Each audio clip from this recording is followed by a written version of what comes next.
Le gravier crissait sous mes baskets tandis que maman tirait ma valise le long de l'allée. J'avais 9 ans, serrant mon lapin en peluche, observant mon souffle formé de petits nuages dans l'air d'octobre.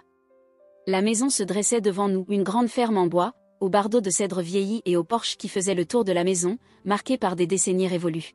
« Tu te souviens de ce qu'on a dit, Dani ?» dit maman d'une voix tendue. « C'est temporaire. Juste le temps que ton père et moi nous nous remettions sur pied. » Mais même à 9 ans, je savais mieux. La façon dont elle évitait mon regard, le moteur de la voiture que papa laissait tourner, ce n'était pas temporaire. C'était un abandon enveloppé d'un joli ruban. Grand-père Joe apparut sur le porche, une montagne d'hommes aux cheveux argentés et aux mains aussi rugueuses que du cuir. Il avait été charpentier, boxeur, marine, des histoires que j'avais entendues par bribes lors de rares visites familiales. Il portait toujours la même chose, un jean usé, une chemise en flanelle et des bottes qui avaient parcouru des milliers de kilomètres. « Allez, gamin, dit-il après que mes parents soient partis sans même se retourner. On va t'installer. » La maison était sobre mais solide. Pas de télé par câble, pas de jeux vidéo, pas de micro-ondes. Juste des livres, des outils, et ce genre de silence qui t'oblige à écouter tes propres pensées. Cette première nuit-là, j'ai pleuré dans mon oreiller jusqu'à ce que mes yeux me brûlent. Grand-père n'a rien dit, mais le lendemain matin, j'ai trouvé un verre de lait et des cookies faits maison sur ma table de chevet. Aujourd'hui, on commence ta vraie éducation, annonça-t-il au petit déjeuner. L'école t'apprend des faits. Moi, je vais t'apprendre à vivre. Les leçons commencèrent immédiatement. Dans l'atelier derrière la maison, il m'apprit à tenir un marteau, à lire le fil du bois, à mesurer 2 fois et couper une seule. Mes petites mains luttaient avec les outils lourds, mais il était patient, guidant mes doigts, me montrant encore et encore jusqu'à ce que la mémoire musculaire prenne le relais. Construire, ce n'est pas juste du bois et des clous, disait-il en me regardant lutter avec une planche récalcitrante. C'est de la patience. De la persévérance. De la résolution de problèmes. Tu ne construis pas seulement quelque chose, tu te rends plus fort. L'hiver arriva tôt cette année-là. Tandis que les autres enfants jouaient à la console, j'apprenais à fendre le bois et à l'empiler correctement pour qu'il sèche. Mes mains se durcirent, mes bras devinrent plus forts. Quand les brutes du quartier découvrirent que j'étais l'enfant abandonné, grand-père m'enseigna autre chose. Se battre, ce n'est pas la colère, disait-il en me montrant comment me tenir, respirer, lire les yeux d'un adversaire. C'est le respect. Pour toi-même et pour les autres. Tu te bats pour protéger, pas pour blesser.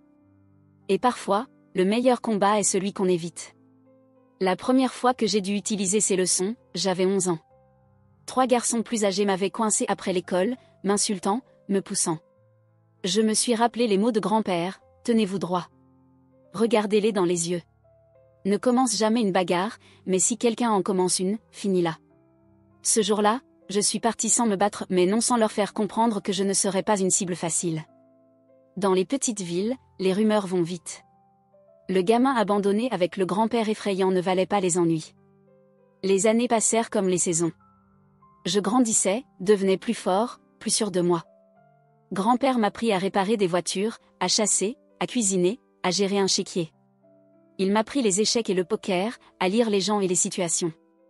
Plus important encore, il m'apprit à être seul sans me sentir seul. L'indépendance, ce n'est pas ne compter sur personne, disait-il pendant nos discussions du soir sur le porche. C'est de ne pas avoir besoin de quelqu'un pour te compléter. Quand tu es complet par toi-même, alors tu peux choisir de partager cette complétude avec les autres. Mes parents appelaient de temps à autre beaux anniversaires, pour les fêtes, avec des conversations maladroites où ils promettaient de venir bientôt. Ils ne l'ont jamais fait. Ça ne faisait plus mal au bout d'un moment. J'avais grand-père, et c'était suffisant. Le lycée apporta de nouveaux défis.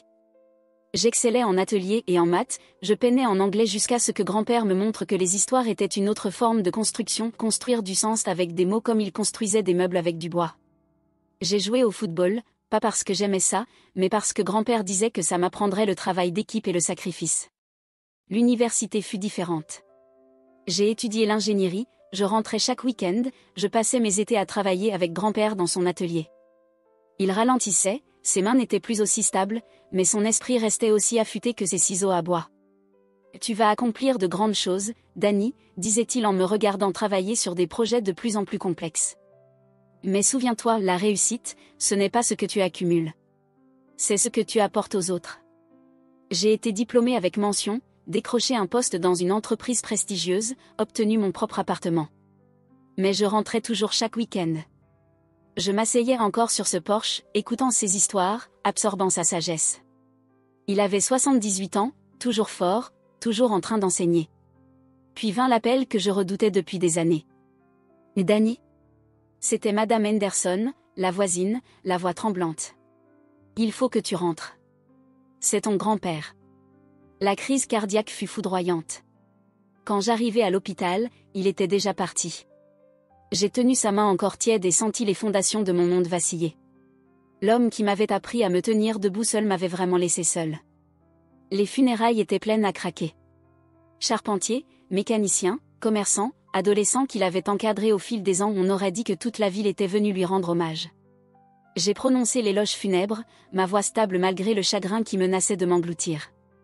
Joe Morrison m'a appris qu'un homme ne se mesure pas à ce qu'il possède, mais à ce qu'il donne, ai-je dit, en regardant cette mère de visage. Il m'a tout donné, sa connaissance, sa force, son temps. Mais plus que tout, il s'est donné lui-même. Après la cérémonie, les gens ont partagé des souvenirs. Cette mère célibataire dont il avait reconstruit le Porsche gratuitement. Cet adolescent à qui il avait appris la boxe pour qu'il gagne en confiance. Ce jeune couple dont il avait entièrement rénové la cuisine en cadeau de mariage. Grand-père Joe avait discrètement changé des vies pendant des décennies. Puis mes parents sont apparus. Je ne les avais pas vus en personne depuis 3 ans. Ils avaient l'air plus vieux, plus doux, mal à l'aise dans leurs vêtements coûteux parmi les endeuillés issus de la classe ouvrière. Maman m'a serré maladroitement dans ses bras, papa m'a serré la main comme si nous étions des étrangers. « Nous sommes tellement désolés pour ta perte, » dit maman, et j'ai failli rire devant l'absurdité. « Ta perte ?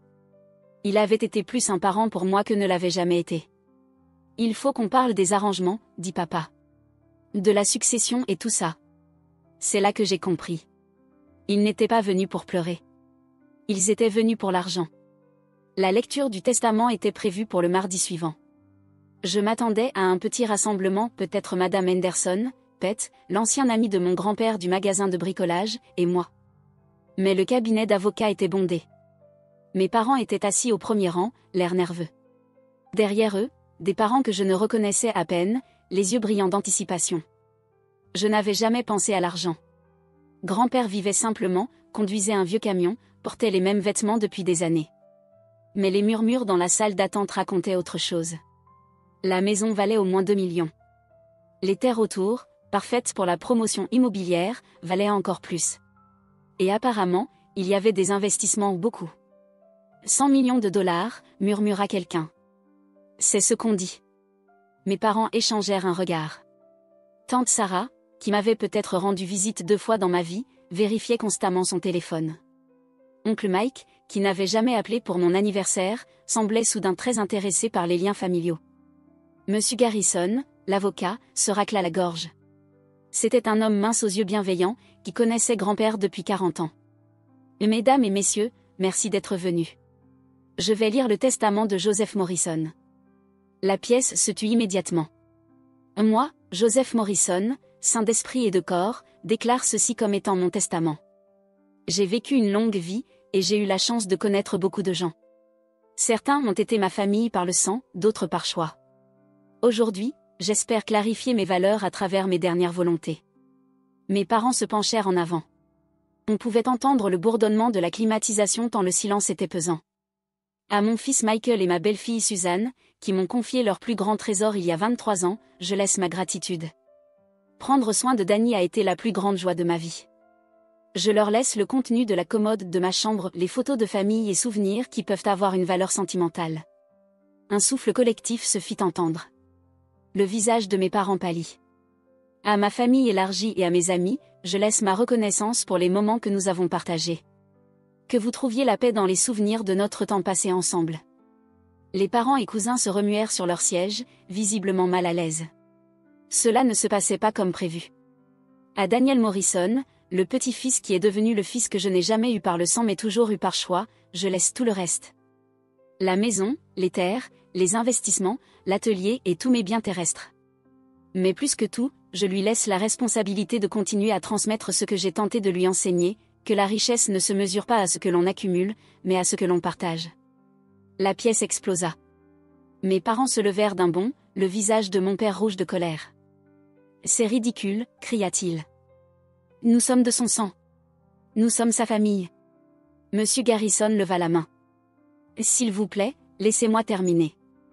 Il y a encore quelque chose. » La salle se calma à contre-cœur. Je sais que cette décision sera contestée. Certains diront que le sang devrait passer avant tout. Mais je crois que l'amour, l'engagement et le caractère doivent passer en premier. Danny a été à mes côtés pendant 23 ans. Il a mérité cet héritage non par la naissance, mais par sa dévotion, sa gentillesse, et la manière dont il a choisi de vivre sa vie. Je sentais les larmes couler sur mes joues. Même dans la mort, grand-père continuait de m'enseigner. De plus, j'ai fondé la Fondation Morrison, qui sera gérée par Daniel, dans le but d'offrir éducation et opportunités aux enfants qui, comme Danny, ont besoin que quelqu'un croie en eux. La fondation est dotée d'un capital de 50 millions de dollars. Ma mère eut un hoquet. 50 millions? Mais ça veut dire... Ça veut dire que Daniel hérite d'environ 50 millions de dollars directement, ainsi que de la propriété et des biens, confirma M. Garrison.